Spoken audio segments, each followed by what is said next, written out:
When it's minus, it's plus. When it's plus, it's minus. Okay, that's one of the formulas you need. The next ones are for sine. And if you have the sine with the difference between two angles, it's going to be, I love these, this cracks me up, sine alpha cosine beta minus, Hold on, these are the same thing?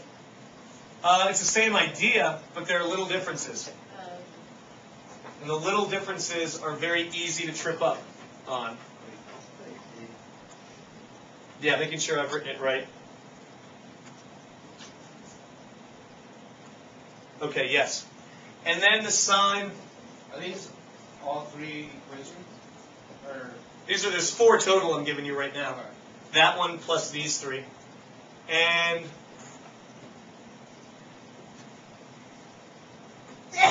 bless you. Thank you. Okay. Let's take a look at these. There is a pattern to them, which may help. Cosine of the difference. For cosine, you get the cosine of both angles multiplied and the sine of both angles multiplied. For cosine up here, you get the cosine of both angles multiplied and the sine of both angles multiplied. But whether it's addition or subtraction is counterintuitive. It's the opposite of what you'd think. So the cosine of a difference, you have a sum. The cosine of a sum, you have a difference. But in both cases, the cosines are together and the sines are together. Okay? Yeah. Deep cleansing breath. For both of the sine formulas, the sines and cosines are mixed and matched. It's got to be the sine of the first one, the cosine of the second one, then the sine of the second one, the cosine of the first one. But the plus and minuses are intuitive. The sine of a difference has a difference between these terms. The sine of a sum has a sum between these terms. Cosine, the like things stay together, and the operation is switched. Sines, the different things are lumped together, and the signs are the same. Okay? That's the key to memorizing these. Applying them, let's see if I can find some examples before I give you the last of these that I want to. Some of them are verifying identities. Some of them are, let's see if I can use this for one. Does this book have a good one? So this is pretty easy. It's easy, but it's going to be a pain on the test. Okay. So you need to know it. That's going to be the hard part. That's one you know. Okay, I'll give you one that looks a little bit harder. It's an example. Yeah, it's an example. And sometimes there's multiple ways to do it. I'm going to say find the sine of 7 pi over 12. No, thank you. Feel free to change it to degrees if that makes it easier, or if you're really good with your radians, leave it as radians. So is 7 pi over 12 a sum or a difference of two sines that you know?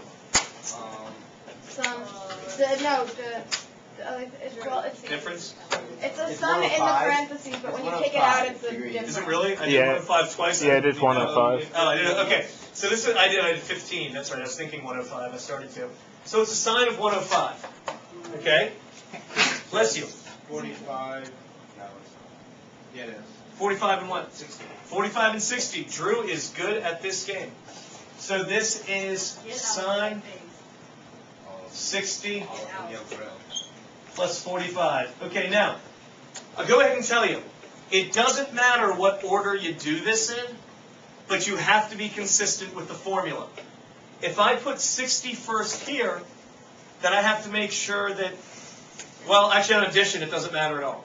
On the difference, though, I do have to make sure it's the sine of the first, the cosine of the second, minus the sine. But if this were a difference, I could switch this order as long as I was consistent for how I plugged it in up here. Does that make sense? Yeah. Okay, so that'll work. Differences can be interesting that way. Now, my formula says that this is going to be the sine of 60 times the cosine of 45 plus the sine of 45 times the cosine of 60. Have I plugged that in correctly? Yes. Okay. And at this point, if this isn't getting quick by now, I suggest you take a few minutes this weekend and make yourself some flashcards or something. Root 3 over 2. Root 2 over 2. plus root 2 over 2 times 1/2. Woo. That's it? I'd like it simplified a little further. So this is going to be the square root of 6 over 4 plus the square root of 2 over 4, which is root 6 plus root 2 over 4. Did I get the same answer 2 times in a row? Yeah. Yes. And I made that one up off the top of my head. Oh, how creative. No, there's a reason for it. Oh, You just want to plan it. well, I still think it's Ha! creative. No, thank you. But it's because they're sort of complementary. Because it's 60 and 40. Well, we use 60 and 45 both times. Oh. But also, how far is what's 90 plus 15? 105. 105. So these are negative complements. The negative of one of them is like negative 15 and 105 would equal 90 if I added them. Oh, yeah. So one of them, and if the cosine, remember I said how the cosine of a complementary angle is always the same as the sine of the other angle? Like the sine of 40 is the same as the cosine of 50? That's why that worked out that way. Totally. Yeah, gotcha. Luckily, you don't need to know that. We can discuss that later if it looks like it'll help you guys. So that's one use for it. I want to find an example in the book of verifying an identity that I didn't already assign. Did I do even? Because I could do an odd. I assigned even. I do an odd. You guys thought you were done with verifying identities, didn't you? Yeah. Okay. Sorry. I guess I was mistaken. I guess so. Well, I knew it'd be some. I know I am. It was very funny. Are you gonna get this again? No, because I won't be able to get on my. Oh, those? The muscles. Oh, no, I'm just gonna Am I know. like maybe after what's it called? Gotta give you the tangent one too. Of your house. Okay. I will snowball at your window. You think I'm playing? Yeah. I'll make your funny weekend plans later. Let's see. I'm not leaving my house. I'm not sure anybody is this weekend. Yeah. I'm leaving my house today. You know what Jordan told me? He was like, I will try. "You're coming outside." I was like, "The hell?" I'm going to not. Rachel's Not apartment in Chevy Chase. No, I'm not. Why? Wait, her mom or dad? Grandma doesn't matter. Because I don't want to be snowed in at home. Okay.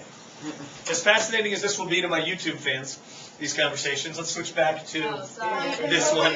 We're recording now. Sorry. Totally right at the top is like Yeah. over there, that thing cosine alpha, cosine beta, Okay. cosine alpha. Adina's already started. Let's go. Cosine. How do And I then you write can that? divide that into two fractions and something crosses out, and then, wait. I think she might actually be right. Let's find out. We got to work out the details though. Okay, so this is the one that's not on the board. So this, but I told you how to memorize it. So this is the one that's cosine alpha, cosine beta, Plus. plus. Yes, the sines and cosines are together because it's cosine, and then you switch the sign. And So then, the top one equals the bottom. and then you, no, write it over two fractions. Oh, may I show the step, Adina? I know you're impatient.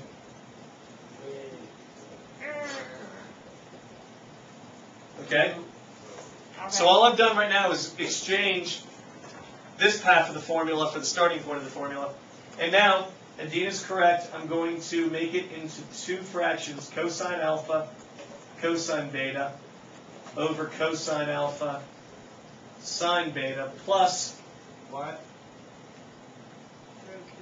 Oh no, it Sine doesn't alpha. work. No, why would you do that? I'm disappointed in the step. It works. it works. You just say it works. The terms are just backwards. Yeah. Is there a thing for tangent